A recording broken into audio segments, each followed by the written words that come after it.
ગુજરાત ભાજપમાં એક નવા યુગની શરૂઆત જગદીશ વિશ્વકર્માના રૂપમાં તો થઈ છે, પણ વિશ્વકર્મા સામે ઘણા પડકારો છે। ભાજપની અંદર ચાલતો આંતરિક જૂથવાદ જે વર્ષોથી કાર્યકરોના માથામાં દુખાવો બનીને બેઠો છે, હવે એ જૂથવાદ ડામવાની આશા નવા અધ્યક્ષ પર અટકી છે। વિગતે વાત કરીશું। નમસ્કાર, હું છું પ્રથમ મોદી, આપ જોઈ રહ્યા છો નિર્ભય ન્યૂઝ। જગદીશ વિશ્વકર્માનો સંગઠન પ્રવાસ આજે અંબાજીથી શરૂ તો થયો છે, જ્યાં તેમણે કહ્યું કે સંસ્થા પર વિશ્વાસ રાખો, જે થશે સારું થશે। હવે આવું કહેવાની જરૂર શા માટે પડી એ મોટો પ્રશ્ન છે, કેમ કે આના પરથી લાગે છે લોકો હવે ભાજપ પર ભરોસો રહ્યો નથી। વિશ્વકર્મા જૂના અને નવા બંને જૂથોને જોડવા માંગે છે અને સંગઠનને એક ટીમ એક વિચારના સૂત્ર પર લઈ જવા માંગે છે, પણ આના પરથી ઘણા મોટા પડકારો પણ છે। પ્રવાસ દરમિયાન કે બાદમાં ગુજરાત ભાજપની નવી ટીમ જાહેરાત થવાની શક્યતા છે। 4 ઝોનમાંથી 4માં મંત્રીઓની નિમણૂક થવાની ચર્ચાઓ દેખાઈ રહી છે। સૌરાષ્ટ્ર ઝોનમાંથી પાટીદાર સમાજના નેતા, મધ્ય ગુજરાતમાંથી ક્ષત્રિય સમાજના નેતા અને દક્ષિણ ઝોનમાંથી આદિવાસી નેતા અને ઉપાધ્યક્ષ અને અન્ય મહામંત્રીઓની ટીમ પણ જાહેરાત થવાની શક્યતા દેખાઈ રહી છે। આવતીકાલે જગદીશ વિશ્વકર્મા સુરત તાપીના કાર્યકર્તા મહાસંમેલનમાં જવાના છે, જ્યાં તે કાર્યકર્તાઓને સંબોધશે। આ મંચ પર પૂર્વ અધ્યક્ષ CR પાટીલ પણ રહેવાના છે, પરંતુ દક્ષિણ ગુજરાત ભાજપ માટે સરળ નથી, કારણ કે પાટીદાર સમાજમાં અસંતોષ, વ્યાપાર માટે GSTના મુદ્દા, સ્થાનિક સ્તરે જૂથવાદ જેવા અનેક પડકારો છે। વિશ્વકર્મા માટે અહીં મેઇન ફોકસ છે અસંતોષને સમાધાનમાં બદલવું અને સંગઠનને એકતા તરફ લાવવું। 12 ઓક્ટોબરે વડોદરા શહેરમાં રેલી યોજવાની છે, કાર્યકર્તા મહાસંમેલન યોજાવા જઈ રહ્યું છે। અહીં મુખ્યમંત્રી ભૂપેન્દ્ર પટેલ પણ રહેવાના છે, જે સ્પષ્ટ સંકેત આપે છે કે સંગઠન અને સરકાર હવે એક જ દિશામાં કામ કરી રહી છે। વડોદરા ભાજપ માટે સંગઠન એક મજબૂત તો છે, પણ કોર્પોરેશન સ્તરે થોડો અસંતોષ છે, ખાસ કરીને યુવાનોમાં રોજગારી અને વિકાસના મુદ્દાઓ ઘણા મોટા છે। ત્યારબાદ 15 ઓક્ટોબરે વિશ્વકર્મા જશે રાજકોટ અને મોરબી। અહીં સૌથી મોટો પડકાર છે રાજકોટ અને મોરબી એ વિસ્તાર છે જ્યાં પાટીદાર સમાજની રાજકારણ તે દિશા નક્કી કરે છે। આપ અને કોંગ્રેસ છેલ્લા 2 વર્ષમાં આ વિસ્તારમાં ઘણું વર્ચસ્વ ઊભું કરી દીધું છે। ઘણા યુવા પાટીદાર ભાજપથી નારાજ પણ છે। પાટીદારમાં અત્યારે એક બીજો ચહેરો જે ખૂબ ચર્ચામાં કેન્દ્ર બની રહ્યો છે, ગોપાલ ઇટાલિયા। ક્યાંક ઇટાલિયા જગદીશ વિશ્વકર્માનો પડકાર ના બની જાય તે જોવાનું રહેશે। આવું અમે એટલે કહી રહ્યા છે કે એક તરફ ગોપાલ ઇટાલિયા પોતાનું પ્રભુત્વ વધારી રહ્યા છે અને સૌરાષ્ટ્રમાં ભાજપ માટે નારાજગી અને અંદરોઅંદરના ડખા તે પડકાર બનીને બેઠા છે। જગદીશ વિશ્વકર્મા પોતે ઓબીસી સમાજના નેતા તો છે, એ માટે સૌરાષ્ટ્ર તેમની સામે મોટો પડકાર છે। તેઓ કેવી રીતે પાટીદાર નોન પાટીદાર સમીકરણ વચ્ચે બેલેન્સ લાવી શકે છે તે જોવાનું છે। મોરબી વાવાઝોડા બાદ ચોટીલા સાયલા વિસ્તારના ખેડૂતોના મુદ્દા અને રાજકોટ શહેરી સંગઠનના મતભેદ જેવા અનેક પડકારો છે।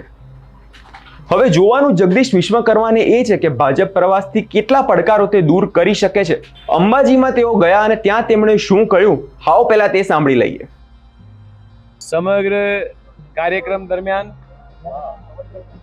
એક નવો અભિગમ અપનાવવાનો પણ પ્રયાસ કર્યો છે। ફૂલહાર, બુકે, મોમેન્ટો અને શાલ, આ તમામ વસ્તુઓ ખૂબ મોટી સંખ્યામાં આવતી હોય છે। કાર્યકર્તા મિત્રોનો, શુભેચ્છકોનો, સામાજિક સંસ્થાઓનો આગ્રહ કોઈ પણ વ્યક્તિ સ્થાનિક જિલ્લાનો, પ્રદેશનો, રાષ્ટ્રીય લેવલનો આવતો હોય તો એનું સ્વાગત કરવાનું હોય છે। પણ જે રીતે દેશના યશસ્વી પ્રધાનમંત્રી માનનીય મોદીજી જ્યારે ગુજરાતના મુખ્યમંત્રી ત્યારે એમણે તો સંકલ્પ કર્યો બેટી પઢાઓ, અને એવી જ રીતે આ અભિયાનને આગળ વધારવા માટે એક નવો અભિગમ સ્વાગતમાં નક્કી કર્યો છે કે ચોપડા, વાંચવાની બુકો, આ બધાથી જો સ્વાગત થાય અને આ સ્વાગત થયા પછી આ પુસ્તકો તો લાઇબ્રેરીમાં જાય, ચોપડા તો જરૂરિયાતમંદ પરિવારના બાળકોમાં સુધી પહોંચે એવું સરસ આયોજન ગુજરાત પ્રદેશની ટીમે પણ કર્યું છે।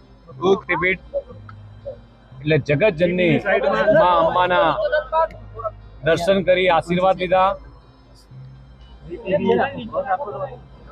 શીર્ષક નેતૃત્વએ જે ભારતીય જનતા પાર્ટીની ગુજરાતની પ્રદેશની જે જવાબદારી આપી છે, એ જવાબદારી સાથે સાથે ગુજરાતના 6.5 કરોડ જનતાની સુખાકારી માટે, ભારતીય જનતા પાર્ટીના લાખો કાર્યકર્તા માટે, મા અંબાના ચરણોમાં સમગ્ર લોકોની સુખાકારી માટે પ્રાર્થના કરી છે।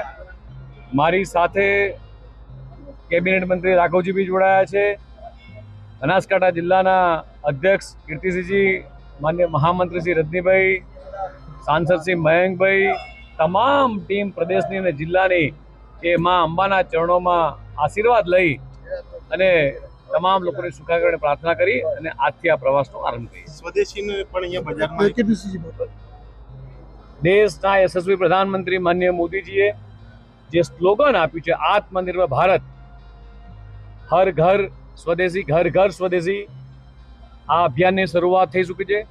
સાથે સાથે 5% જે જીએસટી જેટલી જગ્યાએ ઘટ્યો છે, જે ટેક્સેશન વાઇઝ તમામના સ્ટીકર્સ એ પણ આજે અહીંયા સ્થાનિક બજારમાં જે રીતે દેશના યશસ્વી પ્રધાનમંત્રી માનનીય મોદી સાહેબ કહી રહ્યા છે કે ભારતના કારીગરોના પરસેવાની વસ્તુ જ આપણે સૌ ખરીદીએ, અને દેશના તમામ લોકોએ આ આહવાનને ઉપાડ્યું છે કે આત્મનિર્ભર ભારત બનાવવા માટે, વિકસિત 2047ના સપનાને પૂરું કરવા માટે સમગ્ર દેશની 140 કરોડ જનતા એ દેશના યશસ્વી પ્રધાનમંત્રી માનનીય મોદી સાહેબના આ વાતને હર્ષભેર ઉલ્લાસભેર જ્યારે વધાવી છે, ત્યારે આજે સ્થાનિક એકમ દ્વારા, ગુજરાત પ્રદેશ દ્વારા જે કાર્યક્રમ કરવામાં આવ્યો હતો, હર ઘર સ્વદેશી, ઘર ઘર સ્વદેશી સાથે જીએસટી ઘટાડાના જે સ્ટીકરનો જે સમગ્ર દેશમાં જે પ્રતિસાદ મળ્યો છે, જે જીએસટી ઘટાડ્યા બાદનો, એનો આજે અહીંથી સ્ટીકર લગાવીને અમે કાર્યક્રમની શરૂઆત.